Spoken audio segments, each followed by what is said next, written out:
It's the Real Estate Podcast, brought to you by ANZ Home Loans for financial well-beings. And welcome back to another episode of the Real Estate Breakfast, available every morning on iHeartRadio, Spotify and Apple, and wherever you get your good podcasts from. And if you're just lying in bed this morning deciding not to get out, fair enough. It has been probably a stressful week for many.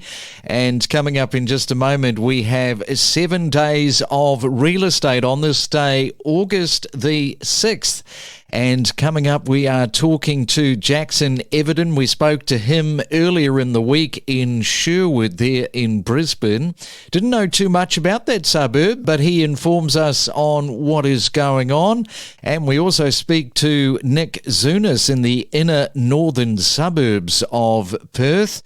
Of course, it was all happening on Tuesday. Anthony Landahl broke us the news that there was to be a pause by the RBA. We speak to Anthony, and we also spoke to Jett Jones in Logan about the houses that she is selling from people with their properties deciding to quit them as a result of the rate rises. They don't need to wait for any more. They have listed and in some cases sold. And Jett also tells us about selling an investor's property. And then on Friday, of course, we spoke to Michael Townsend from St Kilda in Melbourne about the upcoming block series. In fact, that is on television tonight, and it is taking place in his suburb of Hampton East. So we find out a little bit about Hampton East there in Melbourne. Well, if you're celebrating your birthday today, birthday calls, happy birthday. It is a Sunday. Hope you're getting breakfast in bed. Have a great day. You're sharing it with Jerry Halliwell of the Spice Girls. She is turning 51 today. We are more than just a real estate podcast. We cover a multitude of subjects, including property data, current buyer-seller sentiment, and the mood of the market. Follow each week all of the main talking points and know your property. Don't forget to subscribe. We have hundreds of episodes, all designed to help you better understand the constantly evolving and dynamically changing real estate property market. It's the main centre forecast. And around the country, let's check on the weather. First, we go to Sydney. Cloudy with a chance of rain for your Sunday. 18 is your forecast top.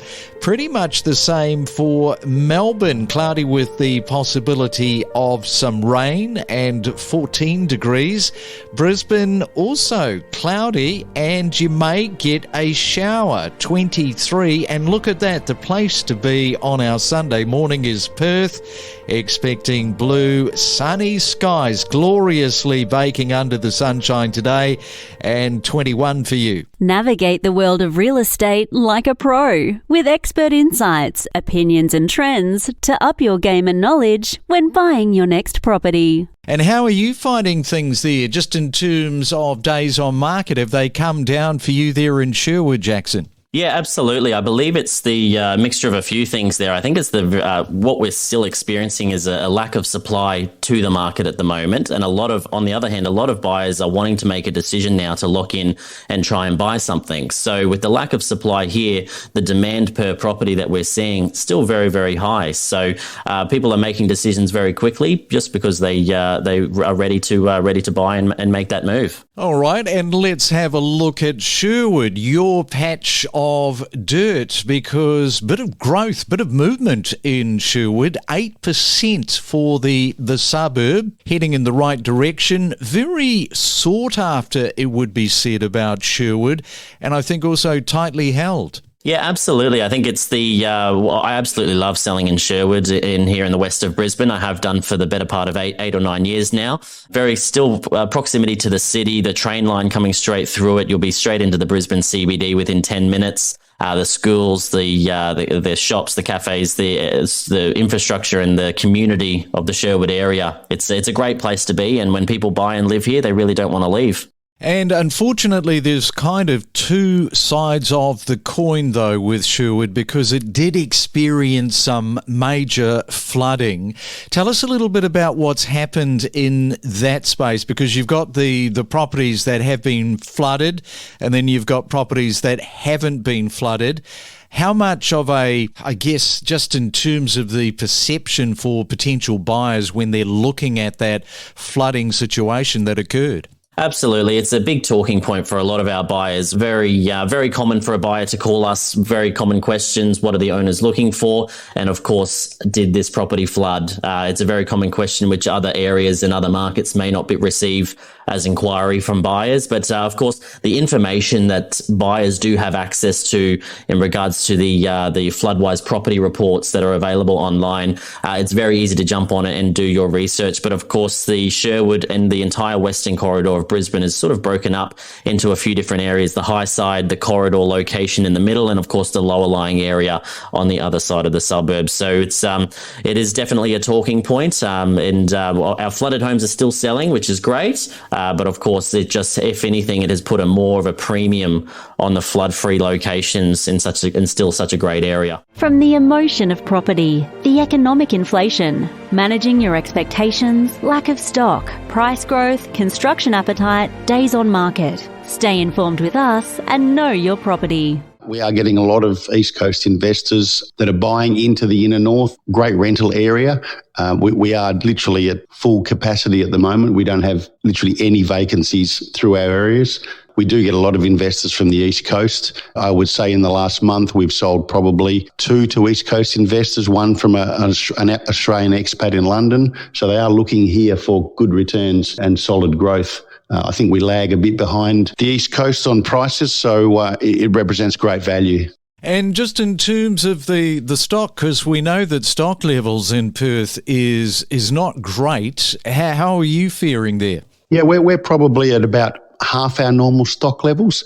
There seems to be a bit of a bottleneck at the moment with people not wanting to put their properties to market because there's nowhere to go, so to speak.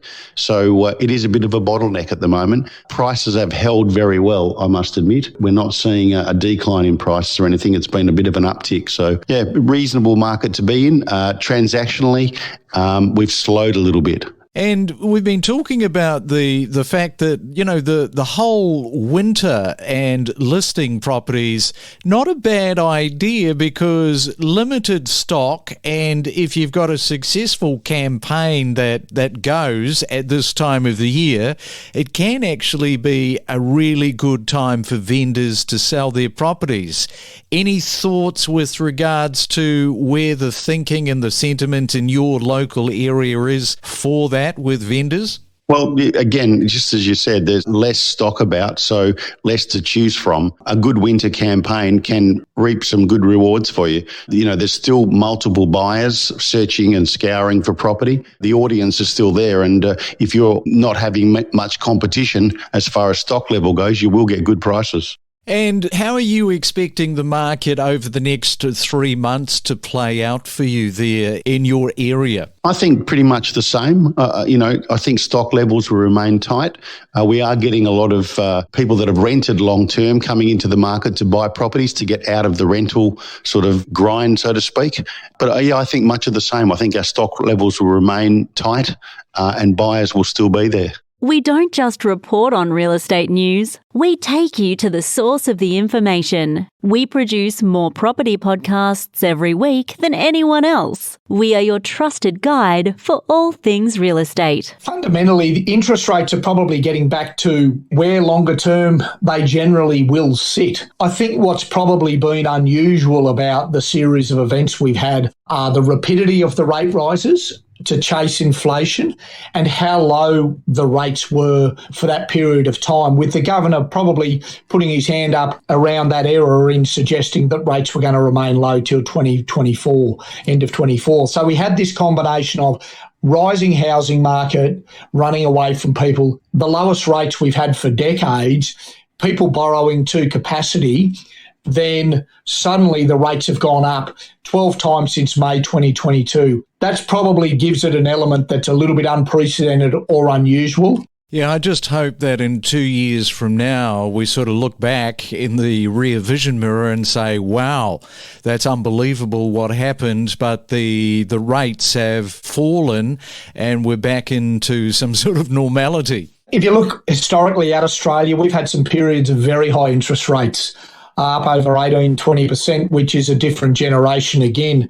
We recently had a period of incredibly low interest rates. So I think the main people who are really adjusting to this are more the younger generation, the first home buyers who haven't been through a rate cycle before, who haven't been through the higher rates, who borrowed as much as they could at those low rates and are now having to tighten a belt, adjust budgets, make some sacrifices, make some changes to make ends meet. And it's not easy out there.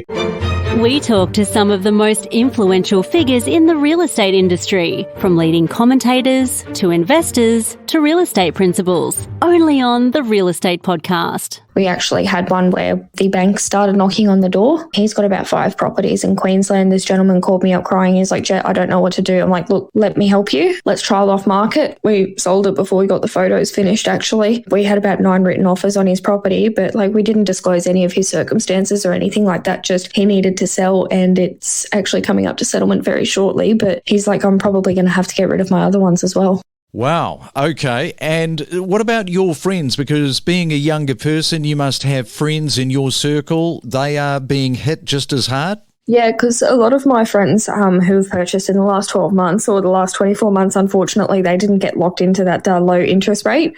They got put in on a variable, and all of us on a variable rate at the moment are going, oh my goodness, this is not right, because it just keeps going up. It's been open discussion over our dinner tables a few times that it's just rude how much it's gone up, honestly.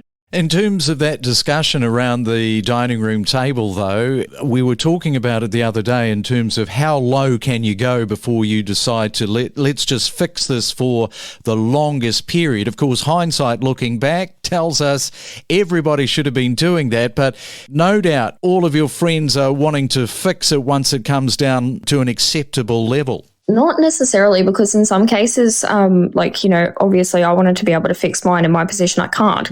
In other cases as well, if you're not in that position where you can actually fix your loan at that rate because of whatever circumstance, that's going to have that impact. So a lot of those people are kind of, biting their nails at the time, wanting to know what's going to happen next, or do we have to make a game plan as to what we're going to do moving forward as well, because not everyone's in a position where they can fix their loan. What do you say to people that say the younger generation have never been through a rate hike cycle like what we've got now? You have older people saying, oh yes, but back in our day we were paying 18 to 20%. Well, look, with that also being said, you're paying 18 to 20%, but there's also been a significant increase in house prices at that point in time, so it kind of counteracts it, doesn't it? Someone obviously of the now generation, it's a lot of people obviously want to go out. They want to buy the beautiful properties and stuff like that. They see limits as to this is how high I can stretch. Can I stretch it a bit more? You've got to know where you're able to go to and where you can be comfortably, because the most uncomfortable feeling is the first 3 months when you move into a home after you've bought it, or even after you've moved into a home, because it's okay, do we have to rebudget anything and stuff like that too? Don't navigate the real estate market alone. Let us help guide you in the world of real estate every day. Make better informed decisions with the latest news and insights. And we are talking about the block, the new location, Hampton East. And Michael's a little bit of a veteran. You've been on the show, 4 times in total? Yeah, that's right, Craig. 4 times. Worked really hard. I don't say lucky enough. So 2 in St Kilda, 1 in Brighton and 1 in Hampton. We skipped over the one last year in Gisborne just for proximity purposes. Pretty happy in the end that we did that. It looked a little bit messy. And so what do you think the reserve price might be? That's the curly one. If I was a betting man, I think that with the land sizes that are there and just the high quality of these properties are finished and how much work goes into them, the contestants on this show, they paint and then they project manage. So this is not the same as what it potentially used to be, but this is all certified high spec trades that build these houses to an absolutely amazing standard. So with that all said, on these land sizes, I'd imagine the reserves will be somewhere in the high 2 millions, and potentially, my understanding understanding is one of the block houses is a little bit bigger, so north of 700 square metres, while the others are around about 600. For the bigger one, I'd imagine a reserve price with a 3 at the front. Well, that'll be interesting to see just how close you are with that, because November will be here before we know it.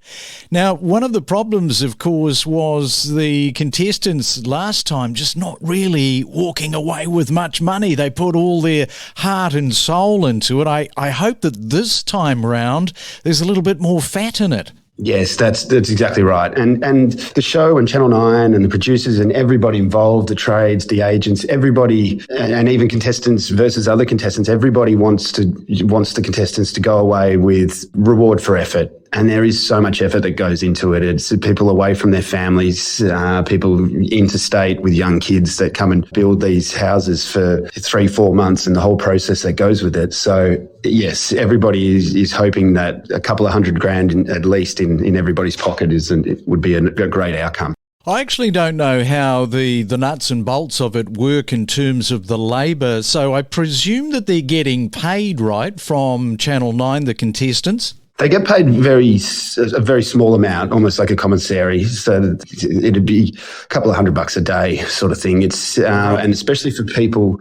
I remember at the Gatwick for our first season in Fitzroy Street, Hayden and Sarah. Hayden had his own building business, so he had to put that on hold to go on to come on the show, and that work wasn't getting done unless you've got some long service leave stowed away, or you're in a position where you can be on pretty small wages for 3 or 4 months before you go back to your job.